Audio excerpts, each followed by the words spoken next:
Bueno, y tenemos ya con nosotros en directo en este informativo matinal al presidente del Principado, Adrián Barbón. Muy buenos días y gracias por atendernos. Hola, buenos días. Bueno, en este segundo día de la nueva normalidad o normalidad diferente, es el primero laborable, se han abierto las fronteras, usted sigue pidiendo mucha prudencia. ¿A qué le tiene más miedo, Adrián Barbón? Bueno, yo le tengo miedo a que bajemos la guardia y además lo vengo diciendo de forma reiterada, ¿no? Es verdad que no hay que tener miedo más que al miedo mismo, pero en este caso, más que miedo es la necesidad de precaución, de que no nos confiemos, que pensemos que ya está todo superado, que el coronavirus ha sido vencido y que por tanto no hay riesgos de contagio. Entonces, es una de las cuestiones que yo más estoy apelando estos días, que pediría a todo el mundo que apeláramos unos a otros porque la responsabilidad individual es fundamental para asegurar la seguridad colectiva, y es que el virus sigue ahí. Yo el otro día lo resumía muy bien. Hemos ganado una batalla, sin duda. Pasar, ¿no?, de ese estado de alarma que ha sido casi 100 días, vivir otra situación, esa nueva normalidad, es ganar una batalla, pero no hemos ganado la guerra. La guerra en modo alguno ha sido ganada todavía.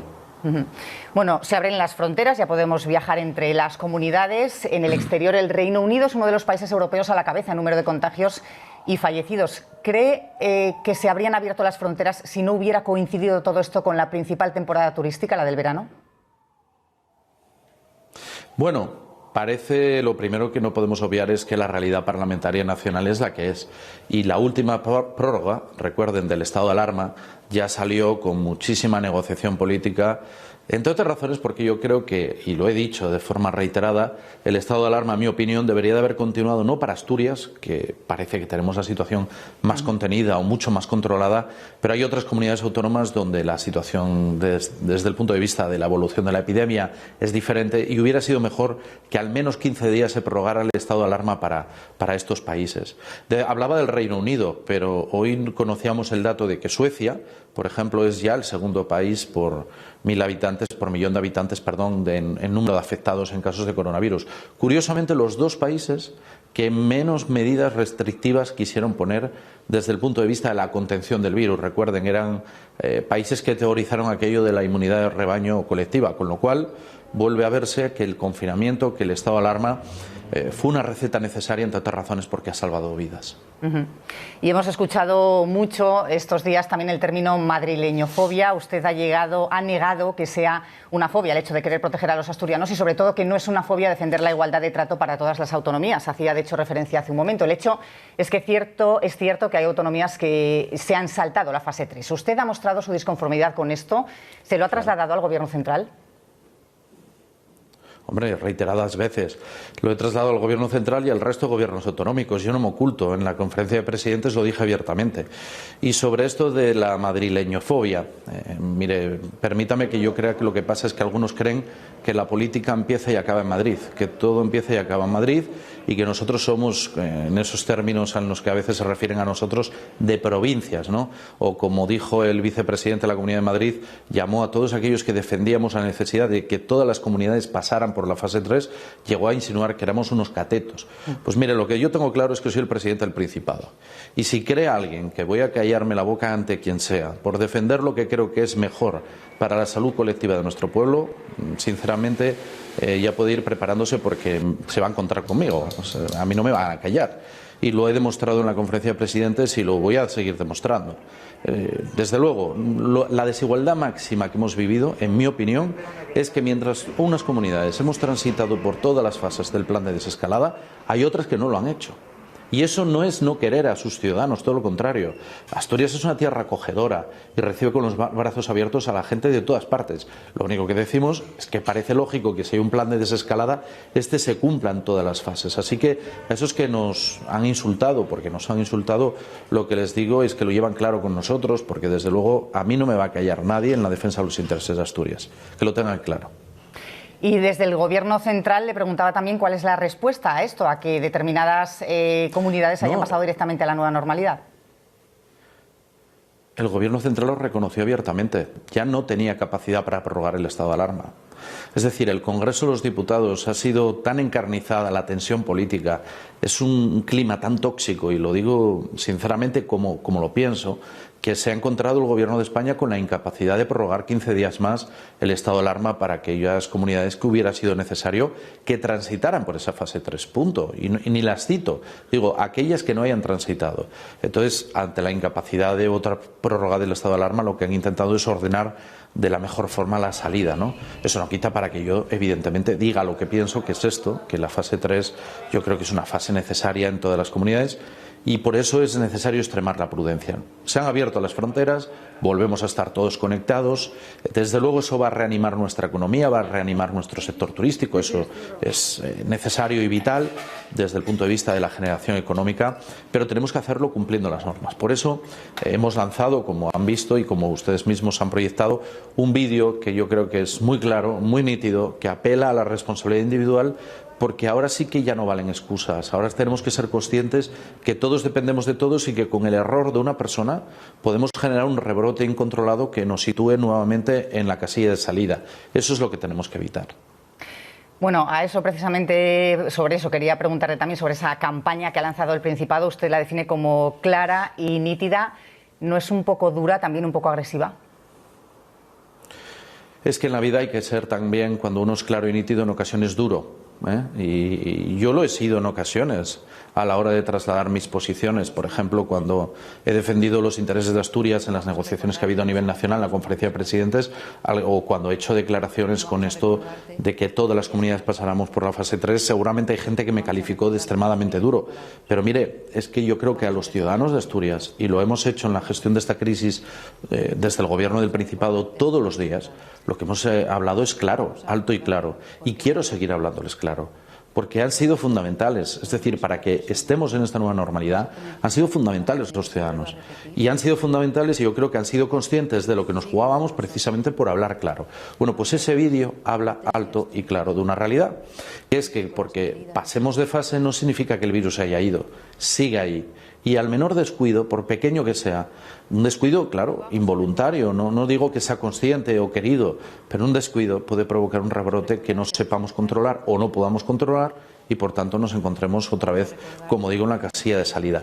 Ahora todos dependemos de todos, entonces ese vídeo lo que nos dice es eso, la responsabilidad es de cada uno de nosotros cumplir las normas, usar mascarilla, el lavarse frecuentemente las manos, ¿no? Las medidas de distancia de seguridad respecto a otras personas.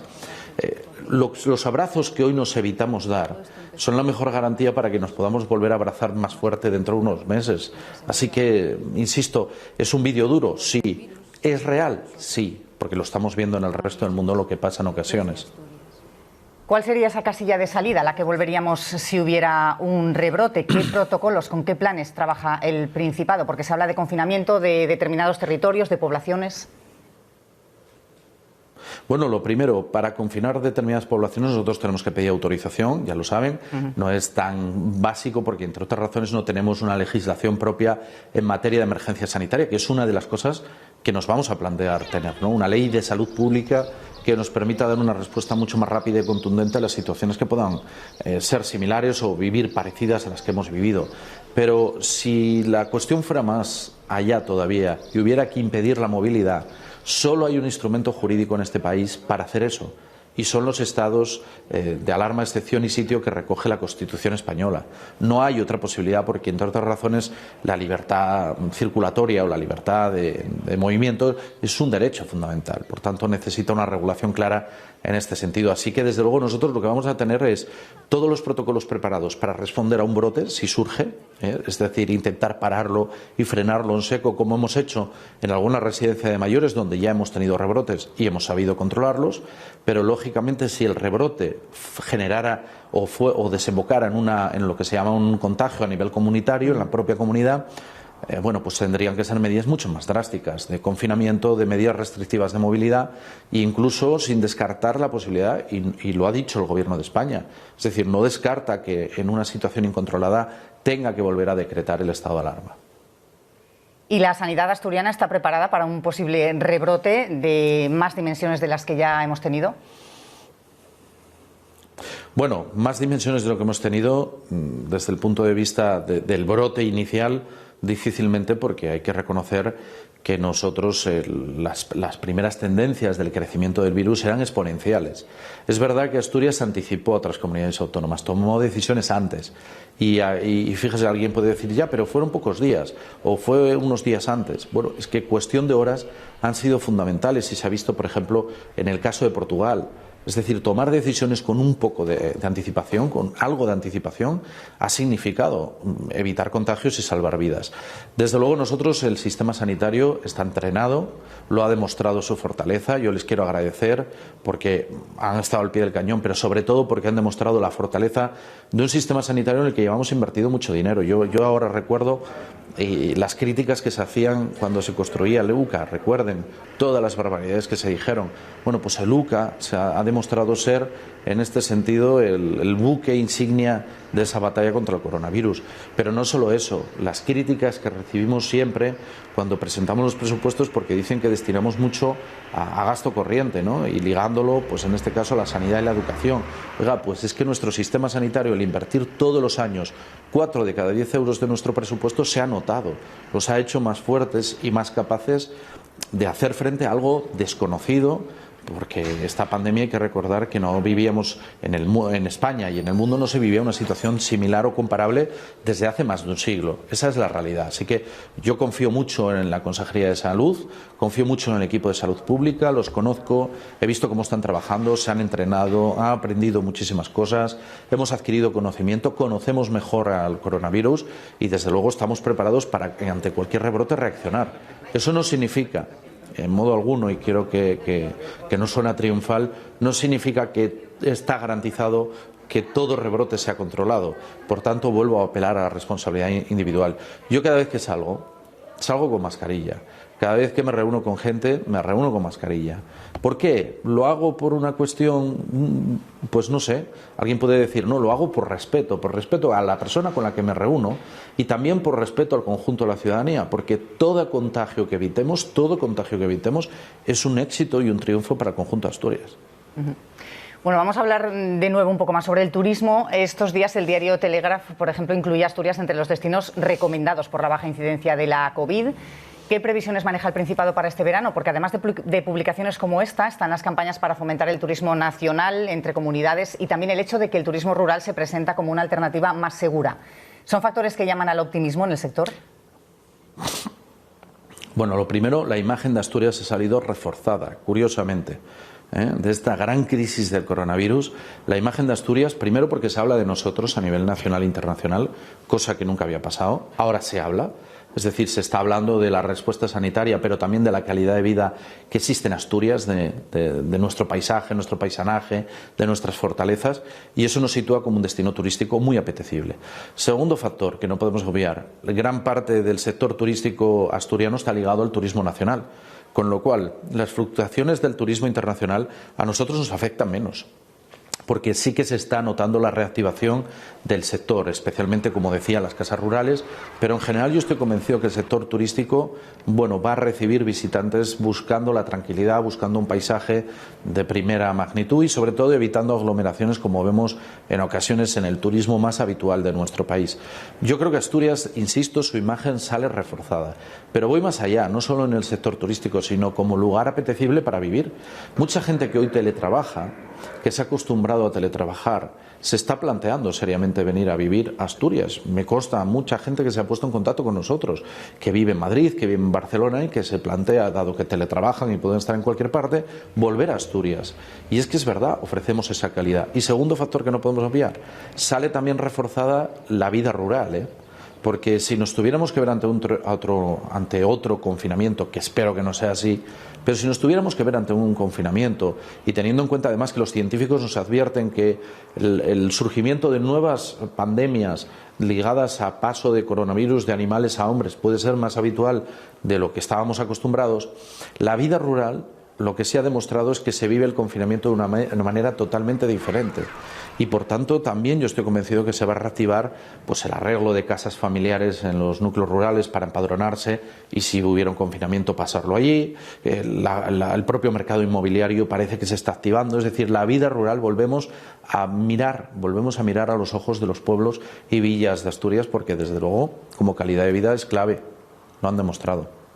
Sí, en unos minutos hablaremos sobre también el mundo rural, haciendo alusión a esa reforma que ha planteado en su Ejecutivo y que da más importancia al campo. Pero quería preguntarle antes sobre las playas. Parcelar, controlar el aforo a través de los parkings, drones, aplicaciones móviles. Al final los ayuntamientos costeros parece que van a ser los que tengan la potestad de aplicar estas normas. Pero ¿cuál es la solución por la que apuesta Adrián Barbón para las playas? Bueno, no es que parece que los ayuntamientos van a ser los competentes, es que son los competentes, de acuerdo a la legislación en materia de costas que existe en este país. No es un invento que se haya hecho ahora para esta crisis, es la realidad de la distribución competencial, ¿no? Eso lo primero. En segundo lugar, yo siempre he dicho que hay que desdramatizar este debate. ¿Por qué? Porque, mire, cuando se aborda el tema de las playas da la sensación de que todas las playas de Asturias están masificadas. Y no es así, ni mucho menos es así. Por tanto, yo creo que lo primero que hay que apelar aquí es a la autorresponsabilidad de las personas. Yo no iría a una playa que esté masificada, lo digo alto y claro, y voy a ir a las playas de Asturias, como voy todos los veranos. Pero no voy a ir a una playa que esté masificada, buscaré un arenal en la que haya mucha menos gente y desde luego me garantice esa distancia de seguridad de otras personas. Y en aquellas en las que están masificadas se van a utilizar instrumentos de todo tipo, desde el punto de vista pues, del control, desde el punto de vista de la actuación municipal en este sentido, colaborando los cuerpos y fuerzas de seguridad del Estado, lógicamente. Pero yo pediría que desdramatizáramos el debate porque da la sensación de que tenemos un problema de colapso en todas las playas de Asturias y no es así. Yo animo a la gente a que descubra otros arenales, es decir, que no vaya a las playas de siempre, sino que si sabe que en esa playa de siempre hay mucha gente, busque otras oportunidades, porque Asturias las tiene. Tenemos playas de primer nivel, tenemos pequeños arenales, pequeñas calas, lugares para disfrutar al máximo y por tanto en este sentido también un poco la autorresponsabilidad de buscar lo mejor para ti y tu familia, manteniendo esas medidas de seguridad. Bueno, vamos ya con temas de más actualidad política. Vamos a hablar de esa reforma que plantea en su Ejecutivo centrada sobre todo en la reestructuración del sector público. ¿Qué es lo que no funciona en la Administración asturiana? Bueno, yo cambiaría el tercio. Diría que hoy la realidad ha cambiado. El coronavirus nos ha cambiado a todos. El coronavirus marca un antes y después en la legislatura y en nuestra vida. Y quien no lo diga, quien no lo vea, sinceramente yo creo que es ajeno a la realidad. He escuchado críticas, por ejemplo, a la reforma del Gobierno diciendo que no entienden el porqué de este cambio. Oiga, porque todo el mundo que nos esté escuchando, todos los ciudadanos asturianos y asturianas que estén escuchando esta entrevista, son conscientes de que el coronavirus marca un antes y un después en la legislatura. Yo hubiera preferido que no hubiera coronavirus y, por tanto, la estructura hubiera seguido igual. Pero el cambio del coronavirus nos afecta a todos, también a mí. Yo siempre lo digo, sale un presidente distinto del que entró, ¿no? Y hemos detectado dos cuestiones fundamentales con la crisis del coronavirus. Uno, la necesidad de que nuestra administración pública se modernice, se actualice, entre de lleno en el siglo XXI, sea más ágil, sea en este sentido mucho más dinámica, sea capaz pues de acostumbrarse a los nuevos retos tecnológicos. El teletrabajo es una de las cuestiones que tenemos que regular, que no está regulada. Todo esto es algo que hemos detectado con toda su fuerza durante la crisis del coronavirus. Y segunda cuestión que hemos detectado, antes lo decía, el medio rural, el sector agroalimentario en general asturiano, pero el medio rural en particular, sale reforzado de esta crisis. La imagen de la vida en los pueblos ha ganado enteros y me consta que ya hay mucha gente, insisto, en el mercado inmobiliario buscando pues para adquirir, para alquilar o incluso para fijar, empadronarse allí por si hubiera confinamiento. Saben que se vive de forma muy diferente el confinamiento en un piso, en una ciudad, que evidentemente en una villa o en un pueblo, teniendo una pequeña casa y donde esparcir de otra manera o salir fuera, ¿no? Pues a su propio jardín o su propio prado, si me permite la expresión. Por tanto, son dos realidades que detectamos. Si hemos detectado dos cambios fundamentales como consecuencia del coronavirus, la estructura que yo diseñé, porque como presidente esa es mi primera obligación, diseñar la estructura del gobierno cuando llego al gobierno, si la realidad cambia, hay que cambiar la estructura. Lo tonto, si me permite la expresión, o lo fuera de lugar, sería creer que el coronavirus ha cambiado todo, pero no debe de cambiar la respuesta de la Administración o la respuesta del Gobierno de Asturias. Vamos, una persona sensata entiende que si algo cambia, si la realidad cambia, tú tienes que cambiar, tienes que dar otra respuesta. Por eso esa reforma necesaria de afrontar que hay que actualizar, que hay que modernizar, que hay que poner en forma a nuestra Administración para el siglo XXI, teniendo en cuenta que nuestra Administración se diseñó en los años 80, en tiempos del presidente Pedro de Silva, al que siempre me gusta recordar como ejemplo de buen presidente de Asturias, y evidentemente Bernardo Fernández, que fue el consejero que construyó esa administración. Pero es que la realidad de Asturias no es la misma en el 2020 que en los años 80. Es completamente diferente. Y por eso se le encarga al vicepresidente que asuma ese reto de la modernización. Y luego, si la vida rural está demostrando que gana enteros, que sale reforzada el coronavirus, también debe de salir reforzada la visión territorial de Asturias desde el punto de vista de la cohesión territorial. Y para ello hay que ligar las infraestructuras, hay que ligar todo lo que tiene que ver con la comunicación y el transporte, ligarlo a esa vida en los pueblos. Por eso parece sensato que estas competencias se unifiquen con las de medio rural y salga como conclusión o como consecuencia de ello esa nueva Consejería de Medio Rural y Cohesión Territorial. Y en ese intento de impulsar el campo, ¿tienen medidas concretas ya para fijar población en el medio rural? Bueno, como sabe, medidas concretas, algunas ya las planteamos en su momento en los presupuestos del Principado. Por primera vez en la historia se establecieron bonificaciones que en este sentido beneficia a la gente que vive en el mundo rural respecto a las personas que viven en mi caso yo vivo en una villa, ¿no? en Pola de la Viana, que es un entorno rural, pero la gente que vive en las ciudades tiene en este sentido condiciones diferentes. Es la primera vez que se hace esa discriminación positiva. Al parte de eso, como sabe, creamos el comisionado para el reto demográfico, que depende directamente de la presidencia del Principado, que ocupa Jaime Izquierdo, y que yo creo que está haciendo un buen análisis del impacto de la realidad que tenemos por delante. Y también le quiero anunciar que también intentaremos trabajar con expertos en la materia desde el punto de vista de la fijación de población en el medio rural, porque es uno de los elementos clave que, insisto, sale reforzada. La vida rural sale reforzada de la crisis del coronavirus. Bueno, y volviendo un momento solamente a esa reordenación del sector público que tiene planteada, le quería preguntar porque empresarios y sindicatos se han puesto de su lado en esta cuestión, pero estos últimos, los sindicatos y también la oposición, le exigen que no haya recortes de personal y de sueldos en esa reorganización de la administración pública. ¿Contempla algo en este sentido el Ejecutivo? Lo que contemplamos es iniciar a trabajar en la reforma, en lo que queremos hacer desde el diálogo y el consenso con grupos políticos, evidentemente teniendo en cuenta la opinión de los agentes sociales, como no puede ser de otra manera, y de una forma constructiva y dialogada. Les puedo asegurar que esa va a ser la constante. Ahora, hay dos reflexiones que quiero poner encima de la mesa, que es la realidad. A mí me gustaría tener una administración de 50.000 personas, pero no es posible, porque si Asturias tuviera una administración pública de 50.000 personas, tendríamos que declarar la quiebra de nuestra administración al año siguiente. Esta es la realidad. Por tanto, hay que ser conscientes de que tenemos que tener una administración que sea sostenible económicamente, porque lo contrario sería engañar a la ciudadanía y porque no somos capaces. Segunda reflexión, hay que reordenar, lo que significa que hay que detectar dónde hay carencias de personal y dónde puede sobrar personal, porque puede darse esa realidad. Es decir, podemos necesitar, por ejemplo, más médicos y necesitar menos personal de otro tipo, por poner algún ejemplo en la materia. El año pasado, en el presupuesto del año 2020, el que está en vigor, que conseguimos aprobar, tuvimos un incremento de la partida de personal de 103 millones de euros. Como cumplimiento de compromisos que había adquirido la Junta General cuando yo no era ni tan siquiera diputado. Pero lógicamente yo entiendo que los compromisos los haya adoptado quien los haya adoptado, mi obligación como gobernante es cumplirlos. Pero también es cierto que con la situación que se nos viene encima, eso lo podemos hacer un año, incrementar la partida de personal en 103 millones de euros. Lo otro, decir que todos los años podemos incrementar 103 millones de euros la partida de personal, pues sería una cuestión de hacernos sostenible la administración. Créanme, la reforma que nosotros queramos afrontar desde el diálogo tiene como objetivo a garantizar la sostenibilidad de la administración, o lo que es lo mismo, proteger el empleo de los trabajadores públicos para que no nos veamos en una situación límite de colapso de nuestras finanzas que pudieran poner en peligro su propio empleo. Todo lo contrario, es decir, la reforma de la Administración va a ser la mejor garantía para que los empleados públicos no tengan que perder derechos, sino todo lo contrario, garantizárselos no solo hoy, sino pensando y a largo plazo en el futuro.